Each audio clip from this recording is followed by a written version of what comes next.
Hello mga ka-farmers, kumusta kayo? Andito tayo ngayon sa sitawan, magdidilig tayo mga ka-farmers. Itong ating sitaw mga ka-farmers ay 22 days na ito ngayon, kasabay na ang ating kalabasa mga ka-farmers, sabay silang itinanim. So mga ka-farmers, tapos na tayo magdilig doon sa ating mga sitaw. Ngayon dito na naman tayo sa ating kalabasa. Ayan ang ating kalabasa mga ka-farmers. Ito ay 22 days na ngayon. So, malapit na itong gumapang mga ka-farmers dahil lumalabas na ang mga vines nila ka-farmers. Sipagan lang natin magtanim mga ka-farmers para hindi na natin kailangan bumili ng mga gulay dahil napakamahal ng gulay ngayon sa palengke. So, pwede pa tayo makapagbenta nito mga ka-farmers at yun naman talaga ang purpose natin mga ka-farmers.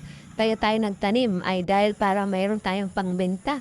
Diba mga ka-farmers? Hindi na natin kailangan umasa sa kita lang ng ating mga mister, mga ka-farmers. Mga ka-farmers, dito na lang muna. God bless you. Happy farming!